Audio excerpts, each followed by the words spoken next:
You know that it's fun to go out, except I never leave my house.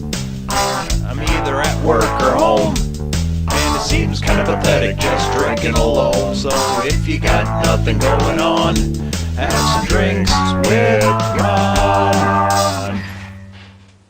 What the fuck? Anyway, hello and welcome to Drinks with Ron. I'm Ron, and this is my progressively watery drink that now has a goddamn bug floating in it. Protein. Anywho,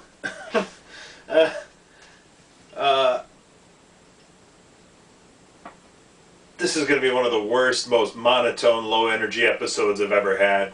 It's actually my second take at it because the first one I paused and stared off into space so many times that frankly it sucked. So I'm going to try it again.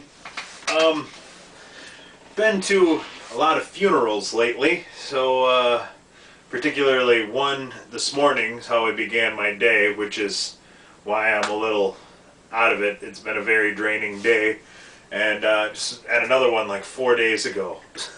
So I thought I could use a drink. So I went with Wild Turkey 101. I don't know if that's because talking about death,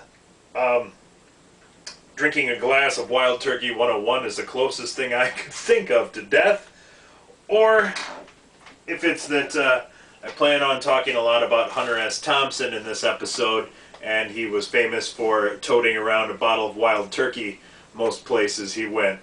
I said he was a Kentucky man. It's a Kentucky bourbon.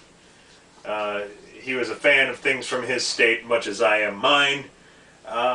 Also a guy very preoccupied with death, with not only his own death, but how the situation would be handled, you know, how everything would go afterwards.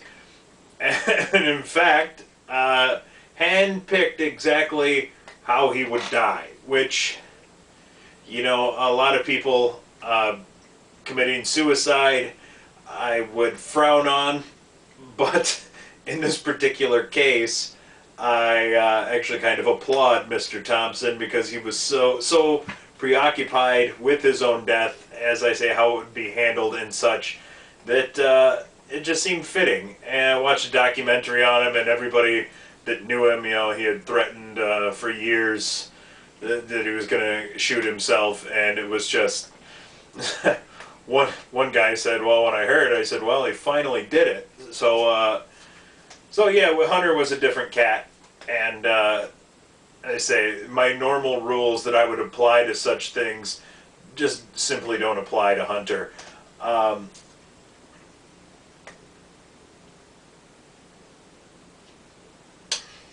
Much better than I remember it, frankly. But yeah, Hunter had this whole thing planned out in his head. Said the documentary I watched, it was actually him taking the camera around on his ranch, which is called Owl Farm, I believe. And he, you know, pointed, here I'm going to build this giant pillar, and the pillar is going to have my emblem. It was the emblem that he created, which was the double-thumbed hand with the eyeball in the middle. I was like, we're going to have that, and there'll be a giant fucking cannon inside the thing. We're going to put my urn in there with the ashes, and we're going to fucking launch them over those mountains, and fireworks are going to go off. And by God, they did it. They constructed this thing after he died, put his urn in there, and fucking launched him out over the mountains. Fireworks going off, big party happening. And that's just one of those things where, like I said, the guy put so much time and effort into it, and it was planned. Not only as I say, not only the situation, but how he did it.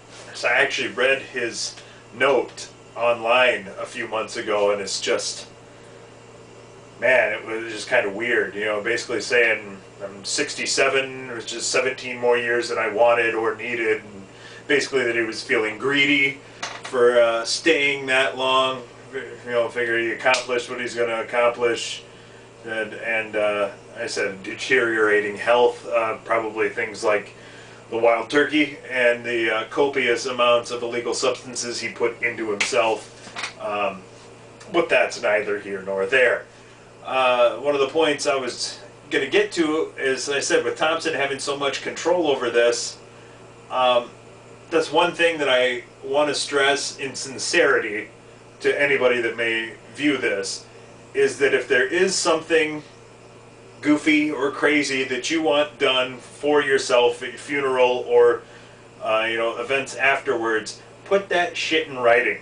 Because frankly, if you just tell people, it ain't gonna get done. It might seem perfectly reasonable and rational to you, and it may be something you've always wanted to have done, but odds are, if anyone in charge of this considers it goofy, they're not doing it. One guy I knew wanted to be cremated, stuffed inside of shotgun shells, which would be used to hunt a wild turkey, which then would be cooked and everyone would eat. Now, even for me, that goes a little far, because I'm not eating dead guy ash turkey. I don't care how much I loved you, man. I'm not eating a fucking bird shot with your remains. It's just, turkeys are fucking goofy enough as it is anyway. That nutsack thing hanging down there off their chin. Like, who the fuck decided I'm gonna eat that? I'm not sure. Anyway, getting off the track again. But the last handful of funerals I've been to have been cremations. And stating for the record, I'm pretty sure that's the way I want to go. So going that route. I know some religions, it's kind of a forbidden thing. They say God and Jeebus come back and going to resurrect you and off to heaven or some such thing. I don't claim to be a biblical scholar. I know more than the average non-religious Joe. But I said that's just one of those things that kind of stuck in there, because it was just like, when you hear it, you just you have to do a double take. But yeah, some forbid that. But lately, most of them that I've gone to, probably in the last 3 years. 3 years ago was probably the last funeral I went to that wasn't cremation. But frankly, I think it's a lot easier for me personally going through, because it doesn't matter how much you've dealt with it and how much, when you go through that line, I will fucking lose it every time. And especially if it's somebody that you're not particularly close to, because a lot of times with funerals, you're more not going for the person who died, you're going for the family and friends and relatives that are there. And there's nothing that feels worse and more awkward to me than when you're not particularly close with the person whose funeral it is, and you're fucking bawling in front of people who are mega close and are holding it together. It just seems so I have a hard time with that. I do prefer not having, especially because that's the image that stays in your head. And I've gone to a couple of friends, and I to this day, right now, as I say it, I can see in that casket. And that's frankly not the memory I want of them. And I know there was one years ago when I was in high school that I didn't go up there for that specific reason, because the first one I'd gone to is still ingrained in there, and then that was, I think, the second funeral I'd ever gone to, and I just looked at my mom and it was like, I'm not going up there. It's like I feel like a bastard for not doing it, but I didn't want that image, and frankly I don't have that image, and all the other ones that I do really at this stage makes me feel like I made the right choice there. But yeah, I mean, I see the one that I went to on Friday was great. They had the urn, so to speak, was a giant bullet, shell casing with the bullet tip. And the funny part is they said they got it, and it looked like people were complaining it looked like a crayon, which is clearly not what the man wanted. So the night before the wake, his son actually went and made a wooden tip to put on there that looked like a bullet, which, how cool is that? Your kid's actually making the thing for it, so that's cool as hell. But when I heard the comment made, I couldn't believe how many damn ashes there were. You're thinking there's a couple of hobos thrown in there with it, and it's like, it didn't all fit. What do you do with the rest? put it in the grill. That'd be one of those things you have to put her. All my ashes must be put on hardwood lump charcoal, mesquite smoker, and we will grill burgers and brats, and everyone must eat the brats with my essence in them. That seems a little too far too for me. But like I'm saying, if you want it done and that's your thing and that's what you want, then hey, put that shit in writing, because nobody's going to follow through for you. The exception to that, my dad was actually buried wearing his leather jacket, which my grandma did not want that, you know, the full dressed up, but Mom kind of trumped that. No, he wasn't a suit and tie guy, and damn it, he's wearing his leather jacket. And she said she stuffed a couple of things in the inside pocket, one of them being a pair of brass knuckles. She said, I just thought maybe he could use them. And there was another thing in there, which I won't delve into, but she thought he may have needed that too. So, so yeah, that's one of them that I know where somebody actually followed through a little bit. But yeah, it got me thinking, what do you want to be put in? Because I would go the burial route, but frankly, I don't find myself that important.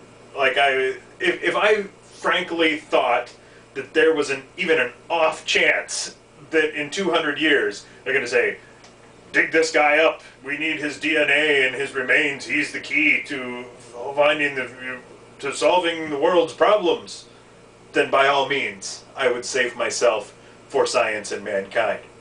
But as delusional as I am, I'm under no delusions of grandeur that say I'm that important in the grand scheme of things. In fact, I'm fairly certain that in 2 years, or 200 years, people are going to give less than a fuck about my existence. I can say that with a reasonable amount of certainty. So, we're going to go the cremation route. But you get to thinking, what do you want to be put in? That's kind of where you are, you know.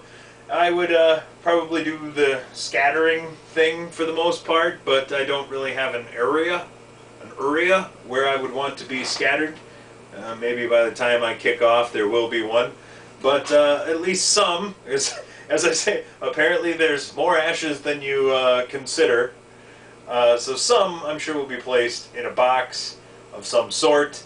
I mentioned that at a funeral, and I said, oh, now I'm really thinking what I want to be. And somebody said, what about a barrel, like a little whiskey barrel? I was like, that's good. But then I got the one that made me laugh out loud. I want a giant replica bowl or marijuana pipe,